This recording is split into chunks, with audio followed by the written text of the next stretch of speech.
So before we start the class, please let us all take the blessings of the beautiful deities of ISKCON Mangaluru, Sri Sri Radha Govind Ji. Sri Sri Radha Govind Ji ki Jai. So we have to start with shloka number 57.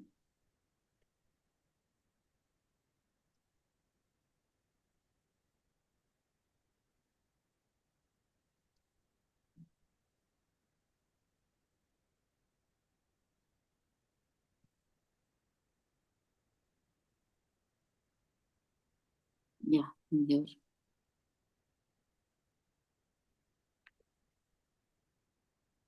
Okay, so in the previous class, we were discussing about Sthita Prajna, right? How does he walk? How does he sit? How does he talk? So all those we were talking, right? So now today in Shloka 57, how does he talk?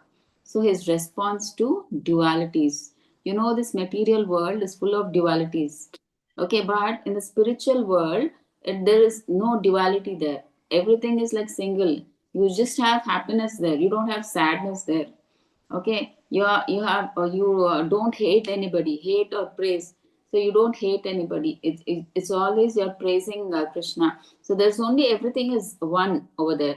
So there's no darkness there. There's only light always over there. Okay, there is only love there. There is no hate. But here in this material world, we have dualities. Okay, where there's hate, there's praise. Where there's good, there is bad.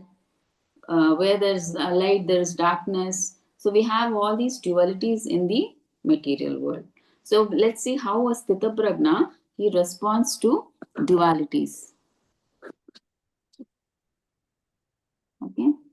So purport by, translation by Srila Prabhupada ki jai.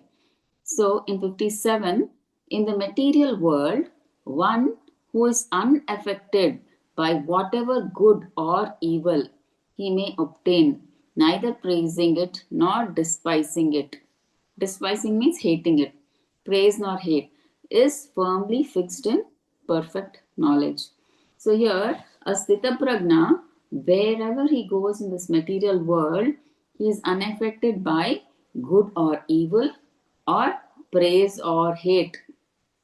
Okay, he gets. So as long as we are in this material world, we will have good and evil because the full world is full of dualities. Okay, it's not that in this world only good will happen, not that only evil will happen. Both will be there, good and bad, because this material world itself is a world of duality. Okay, so you have two both opposites here. Okay, so but one who is fixed in Krishna consciousness, he is not affected by these dualities, the good and evil, hate and praise, all that, because he is simply concerned with Krishna, who is all good, who is absolute. Okay, so he's just concerned with Krishna, he's not concerned whether this is bad or good. Okay, so anything related to Krishna, he is ready to do. Whatever Krishna says, it could be per the Bhagavad Gita or per what the Guru says, Guru and Guru Parampara says. So he is ready to do anything concerned with Krishna. Other than that, nothing affects him. So actually, this Sthita Prajna stage is a very high stage. Okay, so we are still not on that stage. So for us, it is difficult to analyze how all this is possible. So, but we have to know, right, how Sthita Prajna is. That is why we are trying to learn the qualities of a Sthita Prajna. Okay, now let's see the next shloka number 58. So, one who is able to withdraw his senses from sense objects as the tortoise draws its limbs within the shell is firmly fixed in perfect consciousness. So, what are they saying here? See, any path you take, any path wherever you go, the first thing or first step we should do is control our mind and senses. Okay, we should keep them under our control. That is the first and basic step. If the mind and the senses are not controlled, the concentration won't be there. You will have an unsteady mind. With an unsteady mind, you can't do anything. Whatever decisions or whatever you do is not fruitive or successful.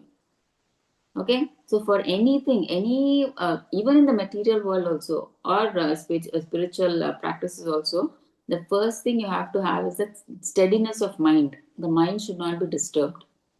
Okay, so that is the first step. We have to control our minds and senses. We have to keep them under our control. So a Sthita Prajna is a person who has gained control over his mind and senses. But how can we understand the senses are under control? For that, Prabhupada gives an analogy here. Like you can see in the picture, right? You can see like a tortoise, it draws its limbs within the shell. We know, right? Whenever if a tortoise, if it sees there is danger, like a tiger or a lion or elephant, some animal is approaching him, it withdraws all its limbs, all its legs and heads inside. Okay, outside you can see, right? It has a hard shell. Outside, below, and above, it has a hard shell. So the animal that is approaching the tortoise, it thinks it is just a stone because outside it looks like a stone, right? When the tortoise, it absorbs its limbs inside. So from outside, if you see, it is just like a stone. So it thinks it is just a stone and it leaves and goes away from there. So a Sthita Prajna, he knows. I mean, he knows when to withdraw his limbs or control his senses and minds. So he is in full control of his mind and senses. Okay, he uses his mind and senses to serve the Lord, to establish dharma. But when not needed, he withdraws his mind and senses. But whenever it is not required in the seva, then he pulls back, pulls them inside. Okay, pulls his mind and senses inside. So he keeps the senses under control. So we sometimes say, right, my mind is not listening to me, my mind is not under my control. It's like, or sometimes we are attached to eating something, to hearing something. See, like when we start practicing Krishna consciousness, we don't eat anything outside. Maybe earlier when we were karmis, we used to go to restaurants and eat, or pubs and eat, or wherever. But once we start practicing Krishna consciousness, we don't eat outside because we have to eat only prasadam, right? And prasadam we have to prepare at home, offer it to the Lord, and then we accept it as prasadam, right? So when your senses are not under control, what happens? The mind is disturbed. So we get attached to, like, we feel like eating outside. We feel like eating meat. We feel like meeting foodstuffs with onion and garlic. We feel like drinking tea or coffee. Okay, but all these are restricted once you come to Krishna consciousness. I mean, they don't forcibly ask you to stop all these. The first thing they do is, like, anybody is welcome in Krishna consciousness. Actually, anybody can come. There are no rules and regulations, right? So what Prabhupada encourages, right? First, we should just let everybody come and just involve themselves in the chanting of the Hare Krishna mantra. Once they start chanting that mantra, and it's like that manthan is going on inside, that purification, that churning is going on inside. So all their impurities start going out. Obviously, if you become pure, right, you will feel you won't feel like eating all what rajasic food and all that. You yourself will give up all these. You won't feel like eating onion and garlic. Oh, how can I eat? See, because you're practicing Krishna consciousness, you feel like, oh, how can I eat something else which is not offered to Krishna? I know I have to offer it to Krishna, but how can I offer it with onion and garlic? No, no, no, I should not do it. Then you start slowly practicing. Slowly, step by step, you keep um, upgrading yourself. All this comes why? The first step, because of chanting of the Hare Krishna mantra. Right? When you chant, the more you chant, the more purification you get. The more churning is happening in the heart. Okay, the more your impurities come out, the more faster you progress in your Krishna consciousness. Okay, so that's why Prabhupada says 99% of our spiritual progress is dependent on chanting of the Hare Krishna mantra, the holy name of the Lord. Okay, so here, so we say that now the mind is not listening to me, my senses are not under my control, and we feel like eating onion and garlic outside in the veg restaurant or meat, or we like to hear something which you're not supposed to hear, like movie songs, or see something like which we're not supposed to see, like movies, serials, or whatever programs. So our mind, disturbs us a lot. So all this indicates that don't still have our mind under control. Okay, our mind and senses are still not under our control. But so a Sthita Prajna, he can withdraw his mind and senses whenever and wherever required. Okay, that is why Krishna is telling Arjuna, you use all your senses and energy to fight the war. Okay, so he's telling, so you should be ready to fight whenever required. Okay, so based on circumstances, you are not able to if you are not able to control your mind and senses, they are not listening to you, it means that you have still not reached that stage. Okay, still your mind is disturbed, you are being dragged to that restaurant, being dragged to that movie, dragged to that party, it means you're still, your mind and senses are not under control. But as Sthita Prajna, he knows when he has to control his mind and when he has to use them. So he uses his mind and senses in the service of the Lord, and when it is not required, he pulls them back like a tortoise. Okay, so we do so many spiritual activities daily. Okay, maybe spiritual or material activities. We should not step back, but keep our mind and senses in control. Okay, so then we can go forward on the path of bhakti, doing our duties properly. Okay, so we know that, right? In ISKCON, generally everybody knows that we have 4 rules and regulations, right? What are they? Meat eating, no meat eating, no intoxication, um, no illicit sex, no gambling, right? So we follow all these. These are the basic things that we have to follow. Um, so if we see someone violating these rules or someone forces us to do these things, so we won't give in to that situation when our senses are under control. See, if our senses are under control, if someone says, eat, like, chalo, if your friends may say, come on, let's go, today all of us have met, let us go to a restaurant and eat. So you go there. But obviously in a restaurant, the food mostly is of onion, made of onion and garlic. But if your senses are under control, you would have set some reason and escaped out of that. But if your senses are not under control, you will just try to justify, oh, all my friends have come after a long time. It won't be nice if I don't go with them. So let me go, let me just eat for this one time. We justify. How can I tell them, oh, like that, this, it's okay, one time I will have. That's because the senses are not under control, and we also have the desire to eat, go and eat in the restaurant. Okay, so we justify like that. Okay, it means to say that our senses are still not under control. Okay, so that's why we say, my friend asked me to eat, so I ate, so I had to break that rule. And we keep telling such excuses, but we should not give such reasons. See, when we give excuses, it is because we have still not controlled our senses.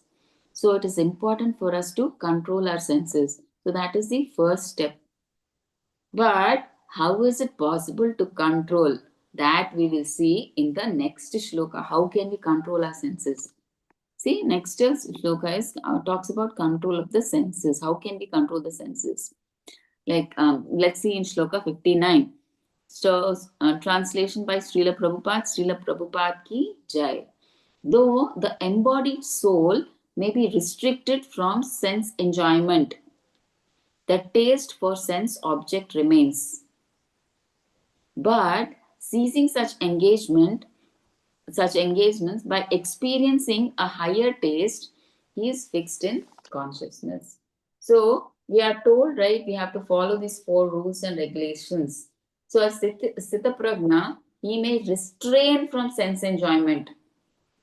Okay, a Sthita Prajna, like he knows when he has to withdraw his senses and mind, when he has to use his senses and mind. Okay, now he is in Krishna consciousness. He knows what to avoid, what not to avoid, right? But the taste for sense enjoyment, he has that remembrance. See, he does not forget the enjoyment he can experience. He has that remembrance, but since he is following the 4 rules and regulations, he is avoiding it. See, before he came to Krishna consciousness, he ate food with onion and garlic. So he knows that taste, right? But now, since he's come to Krishna consciousness, we have to follow, right, 4 rules and regulations. We can't eat food with onion and garlic. So because he has to follow that rule, he avoids it. But he still has the taste, right, in his mind. If he eats with onion and garlic, he knows that taste, right? That is there in his mind, right? But the happiness, the taste that he gets from those sense objects, he has that smaran. We discussed that taste and everything is there. He didn't forget it. But the thing is, question is, how is he able to say no to that taste? Because, why? Because he has got a higher taste for God, spiritual realization, spiritual topics, bhakti. That is the important reason. That is why he is able to give up eating food with onion and garlic. Okay, we all were karmis once. I am karmi till now. Even I am karmi. We all have the taste. Once, we all had our food with onion garlic, right? But after coming to Krishna consciousness, we don't eat onion garlic because we eat only prasadam, right? So, but we have that smaran, the taste of how that food is with onion and garlic.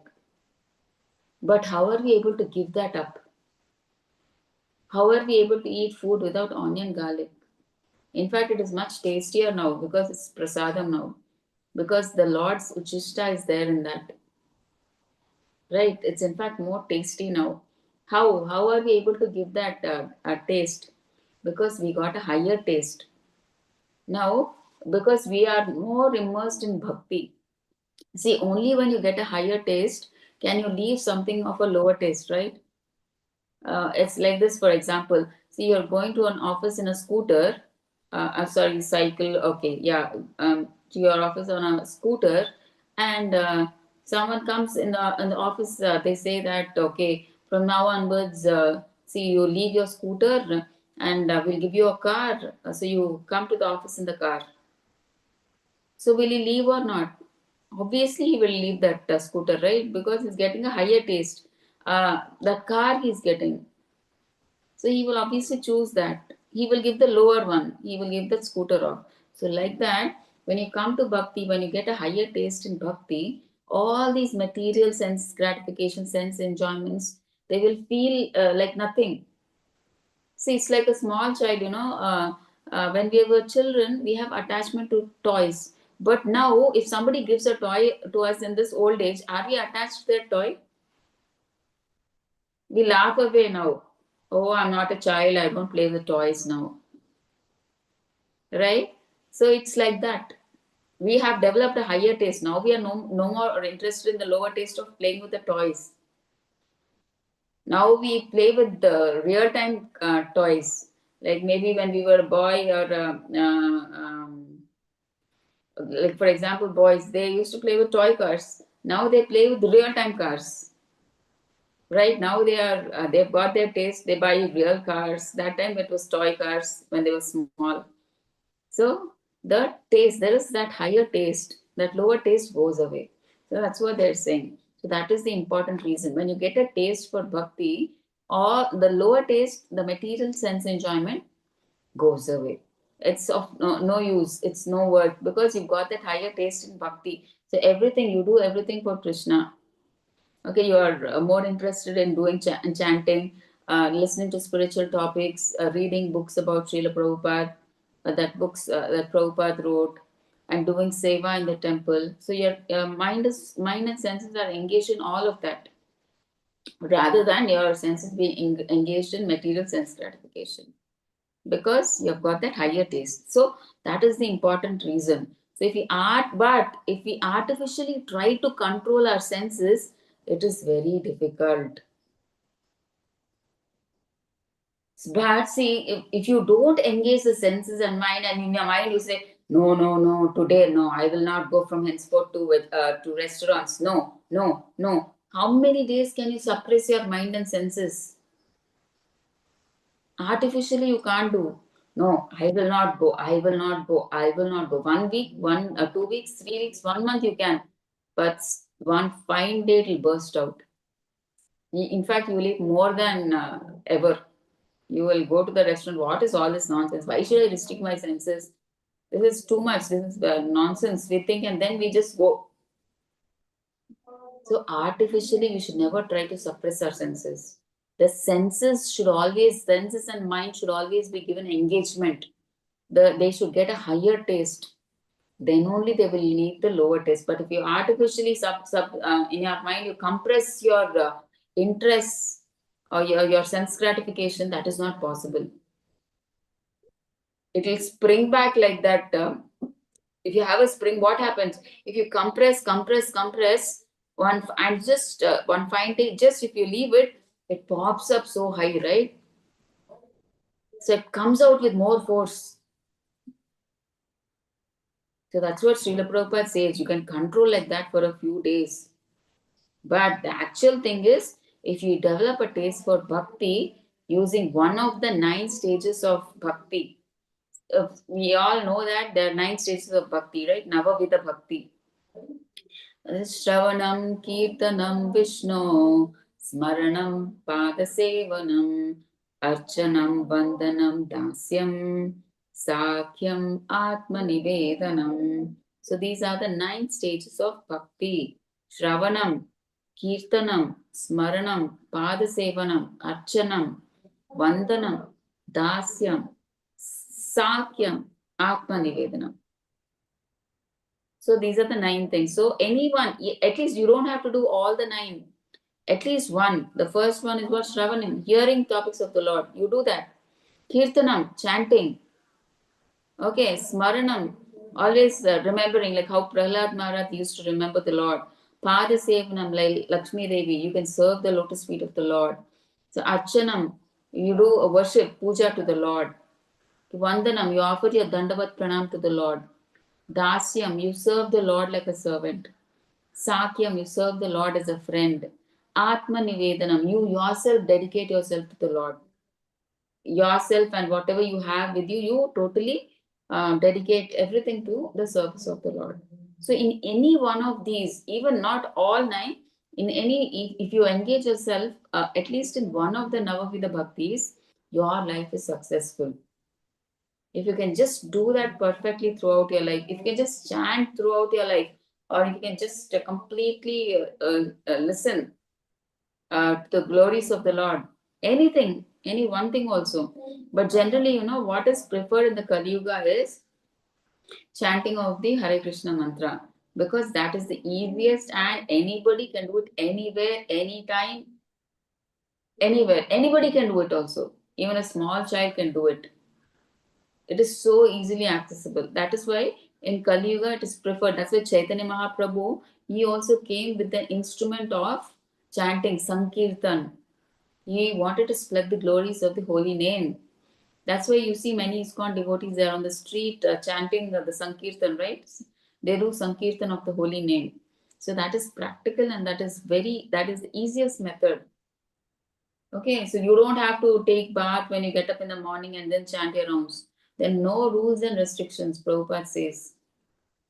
You can chant anytime, anywhere, wherever, however. You can sleep also when you're not feeling well. You can lie down and chant. It's better than not chanting. So you can lie down when you're not feeling well. You can chant in that situation.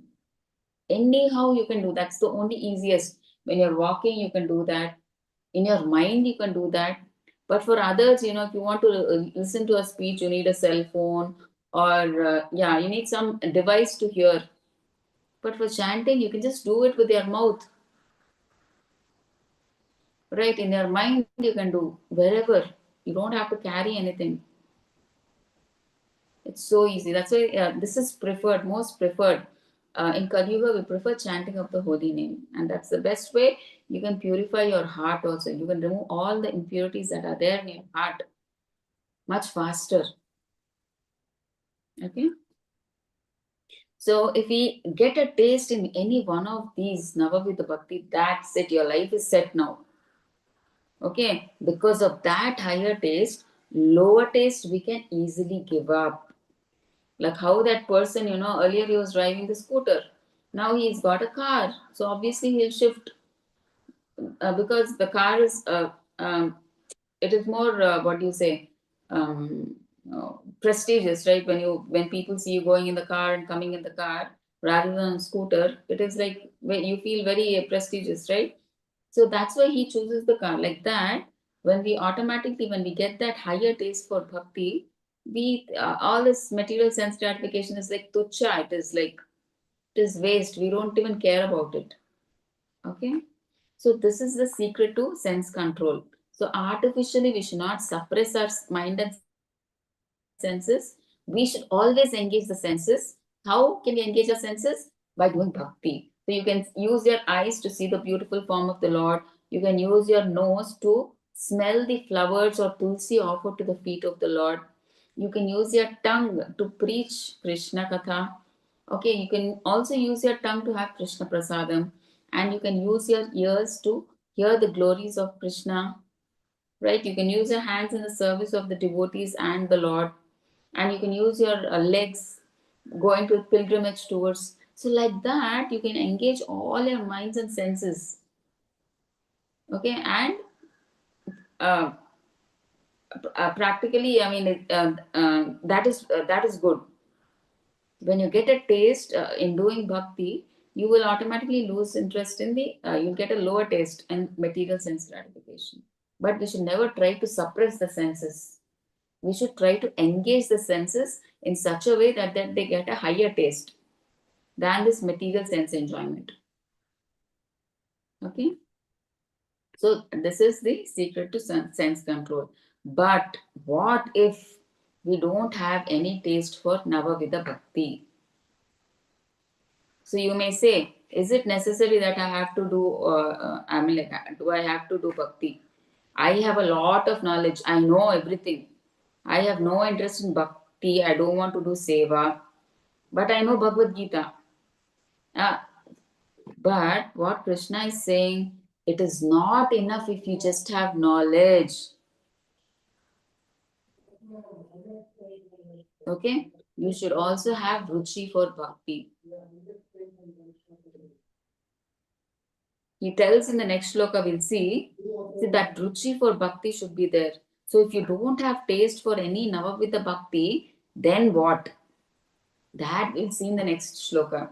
So we may question, right? Now I don't have taste for bhakti. I don't want to chant. I don't want to hear. I don't want to read. I don't want to do any seva. So next what? That is what is said in the next thing. So this is the same thing. Above shloka, they have explained here in a pictorial view. So the embodied soul, if he is restricted from sense, like see, you can see in the below picture, right? Like how if you try to suppress your thoughts, like you can see Vishwamitra here, he is trying to suppress his thoughts, right? But just by hearing the ankle bells of Urusi or what, I forgot, Menaka, I think. Menaka, yeah. Yeah, Menaka's ankle bells he heard and he fell prey to her, and that's when they got Shakuntala as the daughter. So we should not artificially suppress. You may be very great tapasvi, right? But still, see what happened to Vishwamitra? He actually did thousands of years of great tapasya. But what happened to his tapasya? Just by hearing that small ankle bell sounds of Menaka, he surrendered. And they got, as a result, they got Shakuntala. But what they are saying here, if you develop, you should never, and that's why suppress your senses. See, you should not restrict a sense enjoyment. Then taste remains because you know that taste. But what you should do, here they're saying, see, in that green box, you develop higher taste. You do bhakti, you do devotional service, you engage your senses. Don't suppress them artificially. See, you can see in the below right hand side, see, if you engage your senses in devotional service, like you do puja, you can see one lady, she's always thinking of Krishna, she's doing arti puja. And the devotees sitting in orange robes, they're honoring Krishna Prasadam. And one more lady, she's cooking for Krishna. One is cleaning for Krishna. One is washing the dishes for Krishna. So they're doing the work, but they're thinking of Krishna. Right? You should always give your engages a higher engagement. Then you will leave the lower engagement. But you should never suppress your senses. They're like very dangerous. Like, see, if you try to suppress a snake, what happens? You try to put your leg on the hood of that snake, and once you remove the leg from that hood, it rises so powerfully and it just bites you immediately. So, the senses also, the same thing will happen. If you artificially try to suppress the mind and senses, it will come back to you with more force. So the best way to engage the mind and senses, right, is to engage them in bhakti, in devotional service to Lord Krishna. Okay.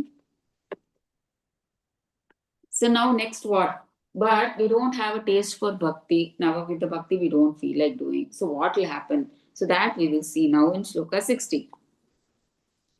Okay. So translation by Prabhupada and Srila Prabhupada ki jai. So what are they saying? The senses are so strong and impetus, O Arjuna, that they forcibly carry away the mind even of a man of discrimination who is endeavoring to control them. See what happens.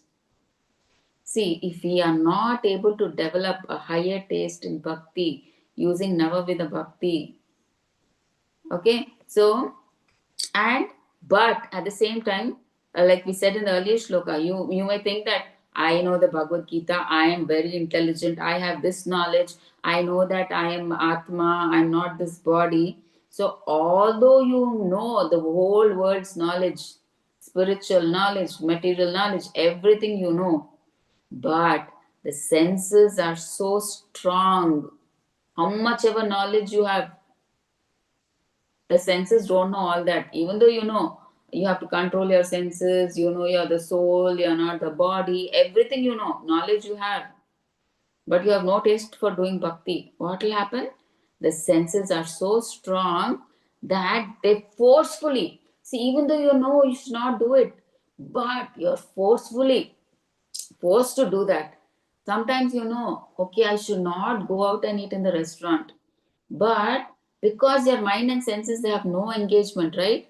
They are somehow forcefully dragged. You know, no, I should not go. I am doing wrong. I'm doing wrong. But the senses are so strong that they will drag you to that direction. They will drag the mind and senses in that direction only, however intelligent you may be. So here actually Srila Prabhupada he gives an example of Vishwamitra. So Vishwamitra, he was doing severe penance. We saw in the previous this thing, right? So this thing only. Okay. So he was doing a severe penance for thousands of years. Now Indra sends Menaka to disturb the penance of Vishwamitra. So when Vishwamitra he heard Menaka's ankle bells, he could not control his mind. So he became attracted to her. So because of their union, Shakuntala was born. So he may be a great tapasvi. He has lot of knowledge. He may be intelligent. If he artificially tries to control his senses, which he did, and you don't have a taste for Navavida Bhakti. So Vishwamitra, he was just trying to artificially control. He never had a taste for Bhakti. Then how much ever hard you try to, so how much ever great you may be, Okay, but the senses are so strong that they actually carry away the mind and senses. So we saw this, right? The example of Vishwamitra. He was such a great sage. Such a great sage, he fell victim to sense enjoyment. Why? Due to the agitated mind, disturbed mind. Okay? And one more example is given of Yamunacharya. Okay, we'll see here. It's given here in this picture. See, Yamunacharya, he was a great devotee. He's the great Acharya from the Sri Sampradaya. He's the guru of Ramanujacharya. So he's a pure devotee. So he's on the stage of love, prema stage. See, if at any time he gets bad thoughts in his mind of sexual things like that, he spits at that thought. Why? Because he's developed a higher taste now. Even sex and all that, it's like he's even at that thought, he says, I spit at that thought.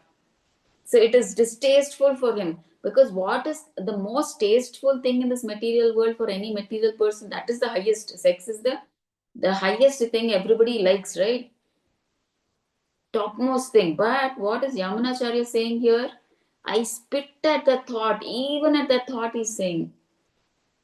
Why? Because material enjoyment becomes distasteful for a person in Krishna consciousness. Because they get a more higher happiness. This happiness is tuchya for them. It is nothing, waste that is for them. So they even spit at that thought.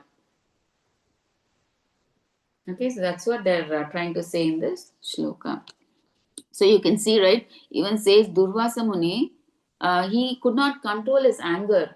We all know the story of Ambarish Maharaj, right? He does this Ekadasi, and after the Ekadasi is over, the next day, Dwadashi, the Parana time, I mean, the fast breaking time will be there. We have to break the Ekadasi fast on Dwadasi within that stipulated time. Okay, so before that, what Ambarish Maharaj, he was feeding all the Brahmanas before breaking his fast, and when doing so, he sees Durvasa Muni. So he welcomes Durvasa Muni also. He says, "Please come, please be our guest of honor, and please honor prasadam." So Durvasa Muni says, "Yeah, yeah, sure, I'll come. I'll just do my rituals in the water, and I'll just come back." And then he goes. He does not come after such a long time, and the Parana, the fast breaking time, is getting close. Ambarish Maharaj is worried. Oh, if I don't break my fast in the correct time, my Ekadasi will get wasted. I won't get the result, the phala of that doing Ekadasi. So what am I to do? He's very tense now. He asks his ministers and the Brahmins there, what should I do now? The time is approaching and Durvasa Muni has not yet come, but I cannot eat something because I will disrespect him. So what should I do? Please give me some suggestion. He asks all the Brahmanas over there. So they say, so you can do one thing, Ambarish. See, since you did Nirjal Ekadasi, you just have one drop of water. See, if you just have one drop of water, it is not like you are having some solid food, right? So it won't even disrespect Durvasa Muni, and it will nicely, you can break your fast. So he listens to the advice of the Brahmanas, and that's when he just takes that drop of water. That time exactly Durvasa Muni comes. And he gets so angry. See, you told me to be the guest and you're eating before I came. For him, that just drinking that one drop of water is like eating, insulting him. He's feeling bad that he invited me and but he broke the fast. Everything he's nicely having before I came only. So he got insulted and he becomes very angry. But Ambarish Maharaj, because he's a bhakta, he's a devotee, he never reacted. You can see in the picture, he was so peaceful. But Durvasa Muni, because he is a person of what do you say? He had this undisturbed mind, not like Ambarish Maharaj. He had that steady mind because he's in bhakti. So Durvasa Muni, he gets angry and he curses. He from his hair he plucks out one hair and he creates a demon and he asks that demon to kill Ambarish Maharaj. Ambarish, on the other hand, he doesn't react. He just stays like that. He's just praying, chanting the names of the Lord. He doesn't even react, respond, nothing. With folded hands, he's just thinking of the Lord. He's chanting the names of the Lord. Okay, a devotee is like that. He's so humble. He has no pride, no nothing. He's just standing there with his hands folded. Meanwhile, what Krishna, he has to protect, obviously, because the devotee is thinking of him, right? So he senses Vishnu Chakra. And that Vishnu Chakra comes and destroys the demon, and then it comes behind Durvasa Muni. Now Durvasa Muni gets scared. What is this? He runs to Brahma Loka. Then Brahma says, I can't do anything. I don't know the remedy for Vishnu Chakra. Then they go to Shiva Loka. Shiva also says, how can I counteract the Vishnu Chakra? I don't know. And then finally he goes to Vishnu Loka. Okay, there Vishnu says, it's nothing in my hands. I can't stop the Vishnu Chakra. I mean, because you offended a devotee, so the Vishnu Chakra, it won't even listen to me. What you have to do is you have to go and offer, you have to beg for forgiveness from Ambarish Maharaj. Maybe then it will stop. So again he comes back running to Ambarish Maharaj. Please forgive me. So Ambarish Maharaj is so humble, right? He's a devotee, great devotee, pure devotee. So he never felt that he was great. See, finally, we would have thought, yeah, I know, I am such a pure devotee. And we would feel that way. Yeah, you deserve to fall on my feet. Yeah, fall, nice, fall. That is what we would have thought. He was feeling so humiliated. Oh, I'm so sorry. Please don't fall at my feet. Please get up. That is how he was. Till then, he didn't even have his prasadam till then. He was waiting for Durvasa Muni to come back. He was actually not to come back. He didn't know whether he would come back, but he was feeling bad that Durvasa Muni, he didn't have his prasadam there. And he also didn't have. So meanwhile, Durvasa Muni comes back. He asks for forgiveness. And then that Vishnu Chakra, Ambarish Maharaj tells the Vishnu Chakra, see, if I have accumulated any punya, please give all that punya, take all that punya and please release Durvasa Muni. So the Vishnu Chakra then, because Ambarish wanted that, right? So then it goes away. And then both of them have honor prasadam. So that is the difference between how the senses are regulated for a devotee and a person who is non-devotee. So Durvasa Muni, you could see that he had so many siddhis. He could go to Brahma Loka, he could go to Shiva Loka, he could go to even Vishnu Loka. So many powers he had, but what is the use? So much intelligence, so much everything he has. But what is the use? He could not control his senses. That a devotee could do. Like Ambarish Maharaj. Yeah, so that is what is being said here. See how much of knowledge, how much of intelligence you have in front of the senses, it doesn't work out because the senses are so strong. The only way we can control is by doing bhakti. Because we are engaging each of our senses in something or the other. It is not kept idle, right? So if it is kept idle, then it will go into Maya. Then it will think about something. But if we keep our senses engaged in bhakti, where is the time for the senses to think about something material? No, right? So that is the only way we can control our senses, by engaging it in devotional service of the Lord. So that's what they're trying to say here. Now let's see in Shloka 61.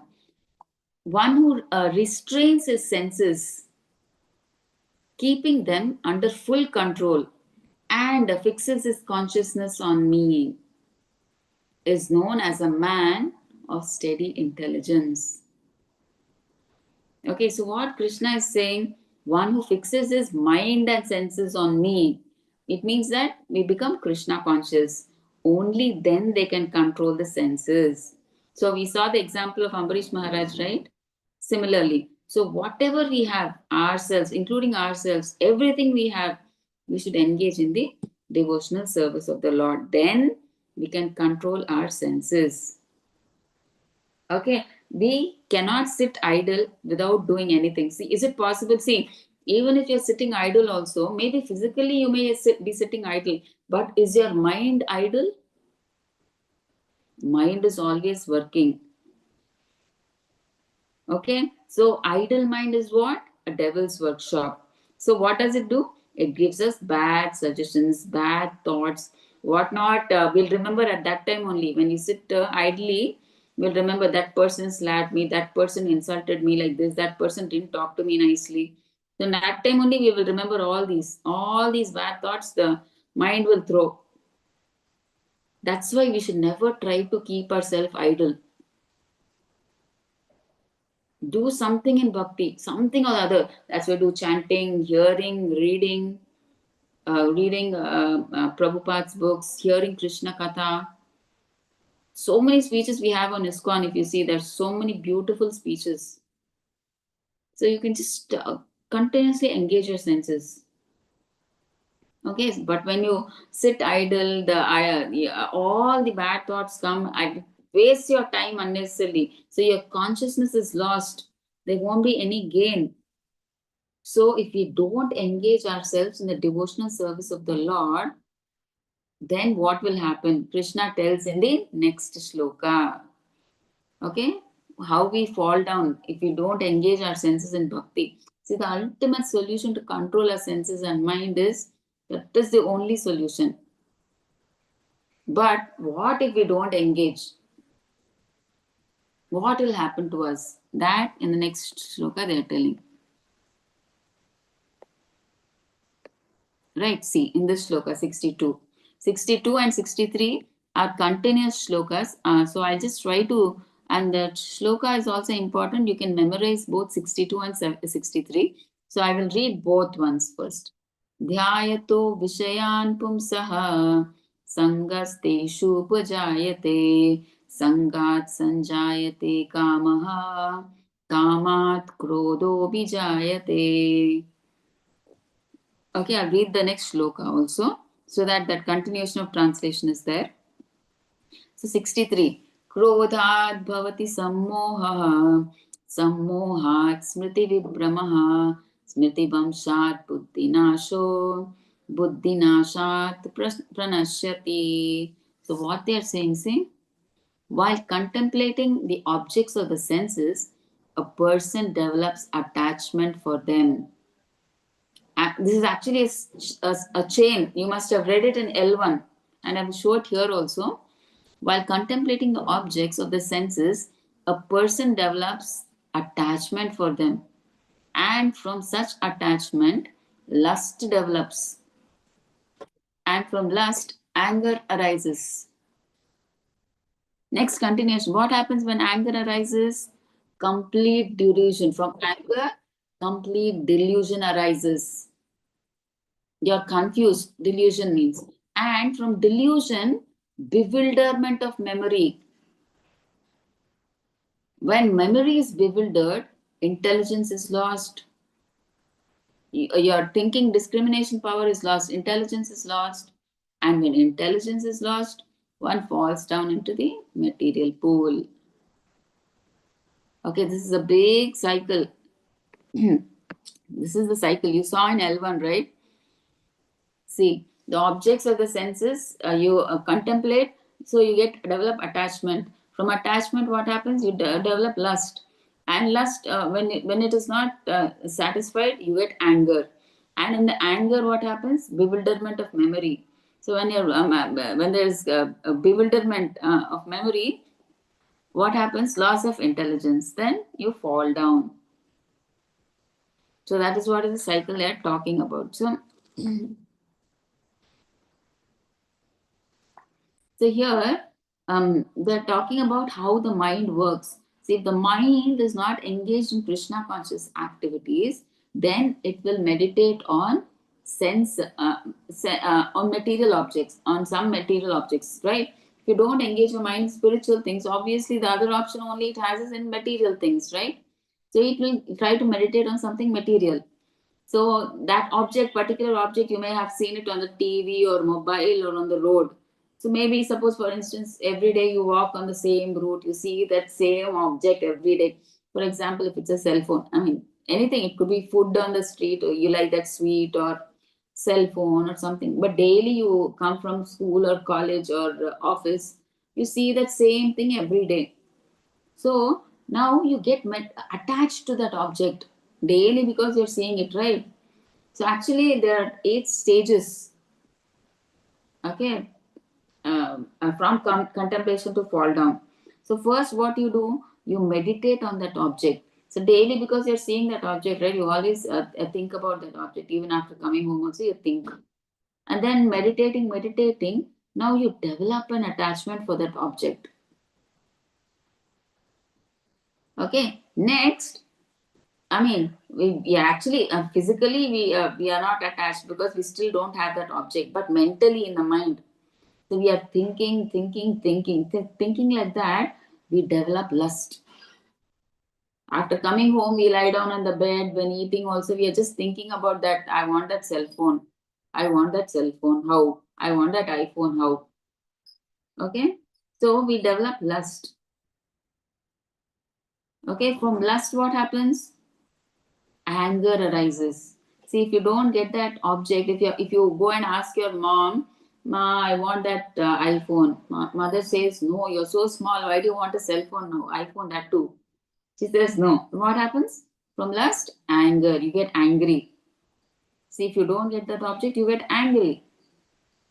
And similarly, also, suppose for instance, you get that object, you get that cell phone. Now, after 2 months, an upgraded version comes. Now you think, Array, there's so many nice features. I should have just waited for 2 months. I could have taken this phone. Now you're greedy, right? You're not satisfied you got that phone. So you become greedy. Now I want that phone also. I don't want this. Those features are very nice. I want that. And then you want more, more, more. But if you don't get, again you become angry. Okay, in your greed also, see, actually, what you wanted that phone, you got it. But again, you're greedy. After 2 months, there is an updated version with lot of changes, installments, which has all the good features that you wanted. Now you think, Arey, I should have waited. But now it is not possible. If you ask your mother to buy again another phone, not she will not agree, right? Again, you get anger.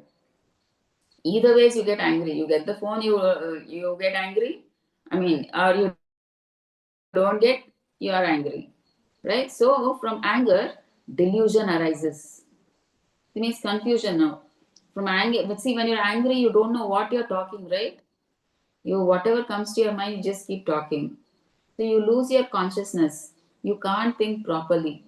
So you can't take a proper decision. So what happens from delusion? Bewilderment of memory. So you don't remember anything. So at this point of time, what should I do? What is good for me? That you don't remember. You don't remember anything at that time. Okay, so when memory is bewildered, what happens? Intelligence is lost. Okay, your intelligence doesn't work out. You're not able to take a firm decision. What is good? What is bad? What happens when intelligence is lost? One falls down. One gets degraded, right? So we should never be idle. Okay, because we may think that I'm resting, I'm physically, even at night also. When you're sleeping, your mind is not sleeping. That's why, right, we get dreams. We see dreams. It means the mind is working. It's still working. So that's why, at least during the daytime, we should never keep the mind idle. We should keep it engaged in bhakti. If you don't keep it engaged in bhakti or spiritual activities, obviously the other alternative is if it I mean, like, attaches you to some material object, and all the cycle happens. It gives you all bad thoughts. It wastes your time, everything, and finally you fall down. Okay. So the only thing is we are trying to say is it is very important for us to engage our mind and senses in the service of the Lord. So we should engage the mind 24 hours in devotional service. So if you give it idle time, it will take you to material objects. So our planning should be such that if we have 24 hours in a day, we should make a plan such that we are busy for 25 hours. Okay? Such that we have 25 hours. We should not give even a gap for the mind to go to material side. That is how you should plan. Jam packed, you should keep your mind. That is the only solution. Otherwise, it will drag you to material things. Because the senses are so strong, so strong. Even you know you are doing it wrong, you get dragged off. That's all. Okay, so that is the secret. So there is no other way to control our mind and senses. That's the only way. You know our example, Haridas Thakur. He is our Namacharya. He daily used to chant 192 rounds, 17 to 18 hours of chanting. Imagine just to hear a person chanting for 18 hours. How awesome is that? Hardly he used to sleep for 1.5 hours, and the remaining hours he used for preaching. He used to do 17 to 18 hours of chanting, and in that also he used to do preaching. And in that only he used to sleep, and he used to, I mean, like whatever little he used to eat, he used to do.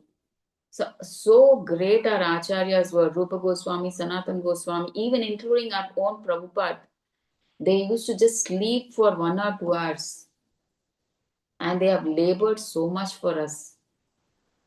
So much for us to come into Krishna Bhakti. So that's why we have so much respect for our acharyas, our parampara acharyas. They've done so much for us. They've opened the banana and they've put it into our mouth. For us, it is now so difficult that we don't even want to chew the banana once it is put in the mouth and swallow it. That is also difficult. We find chanting difficult. We find the reading of Prabhupada books difficult. We don't have a taste for hearing transcendental topics. We don't want to associate to satsanga, do seva. Who can save us now?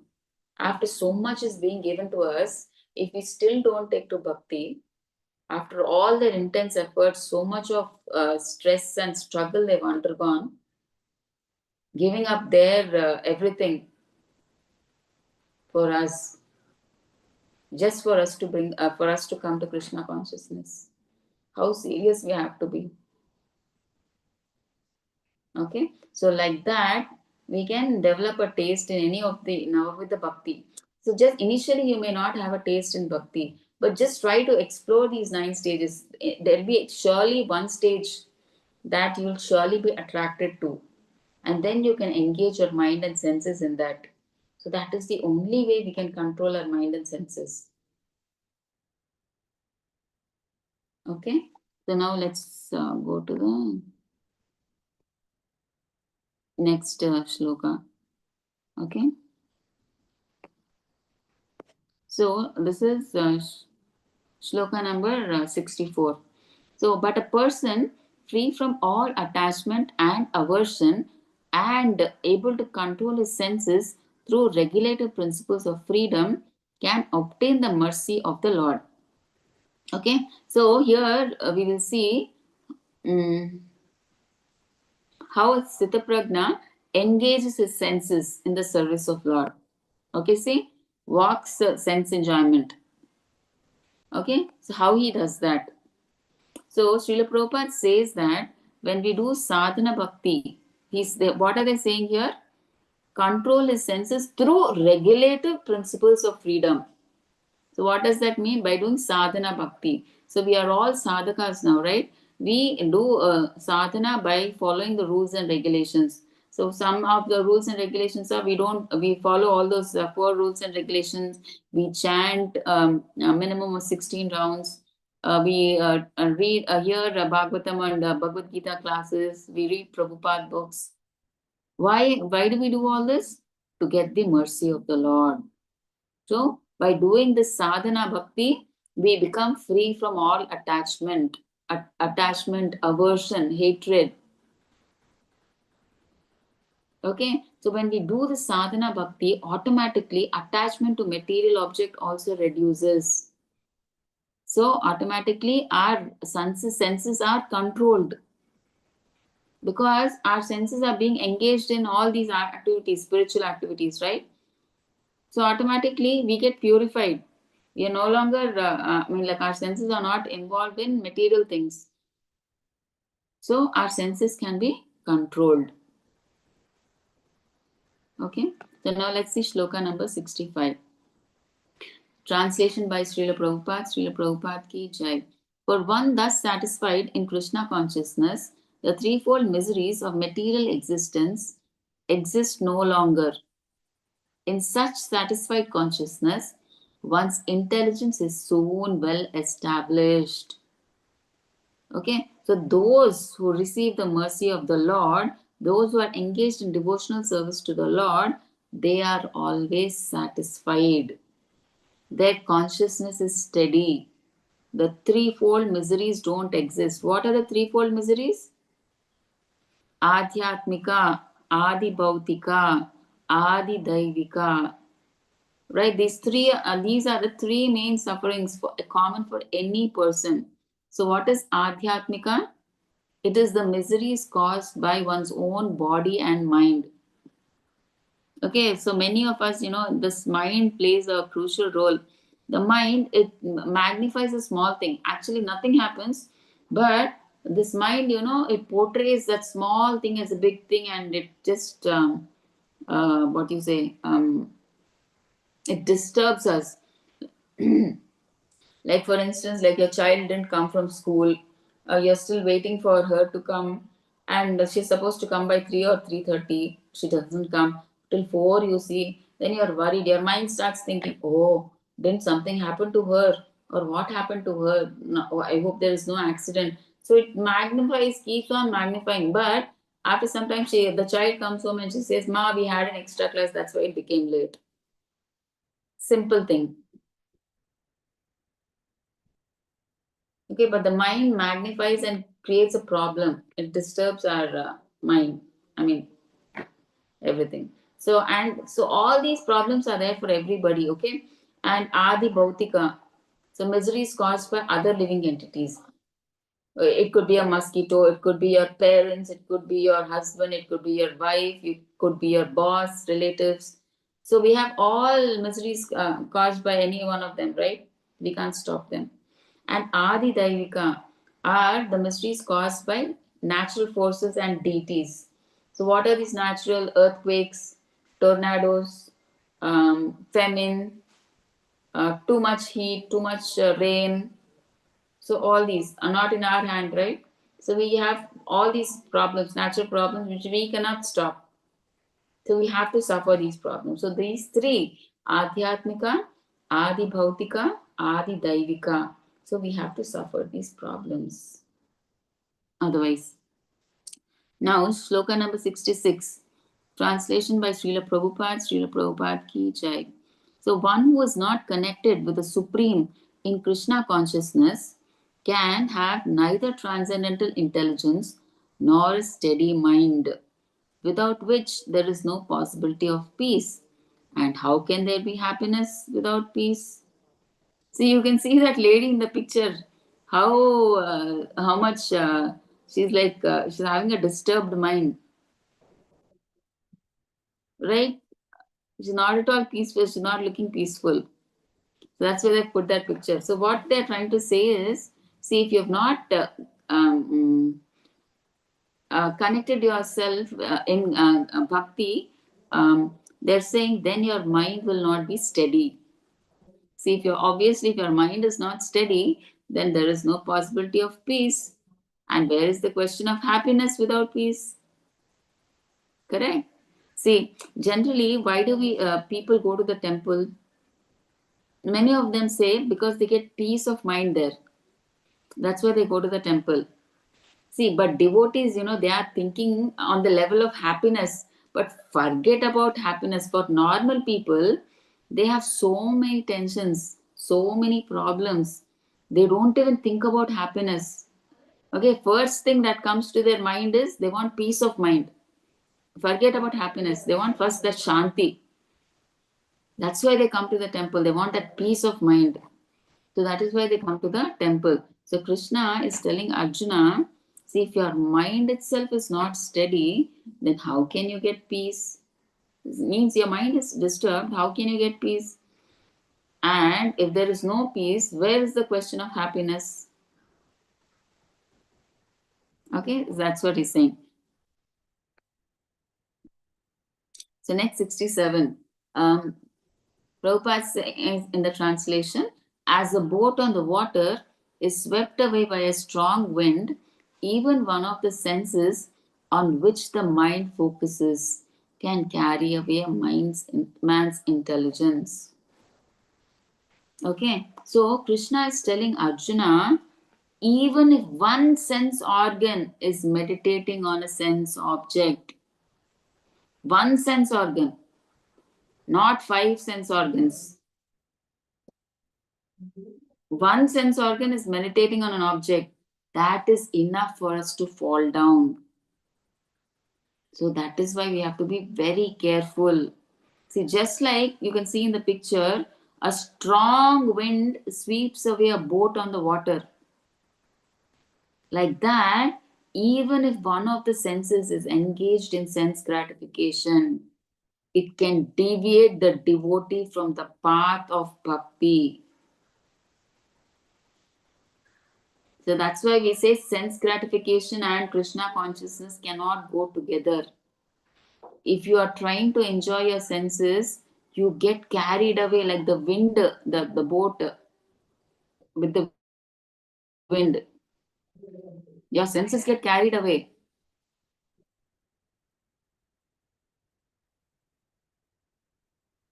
Okay, so we see, right, as we've mentioned in the life of Ambarish Maharaj, he engaged all his senses. He's a king. But then, he personally used his hands to clean the temple room, personally to dress the deities, personally to make the garlands, personally he used to offer puja, everything he used to do. So he did Nava with the bhakti, all the 9 stages of bhakti he did. Okay, so but we can at least do one, right? Not if not all the 9. So that is the correct way to control the mind. So we must engage all our senses in Krishna consciousness. So shloka number 68. Therefore, O mighty armed one whose senses are restrained from their objects is certainly of steady intelligence. So that's what Krishna is telling Arjuna. So therefore, those who control the senses from sense objects by Krishna consciousness is said to be intelligent. Okay? So that is the same thing they're saying. See, if even one of the roaming senses are attached to a sense object, we fall down. Okay? But if the same senses are engaged in the services of the Lord, the senses are controlled. And we've seen in the previous shloka, right? Sadhaka, if we do sadhana bhakti, because we are engaging our senses in either chanting or reading. So obviously, our senses are controlled. So that is what is being said here. Okay. So 69. So should I stop here, dear devotees, or you want me to continue, Matajis? Mataji, we can stop because I have to go for yoga class. Definitely, Mataji. So from 69, we'll continue from tomorrow. Okay, Mataji. Thank you. Sure. Yeah, thank you so much, Mataji.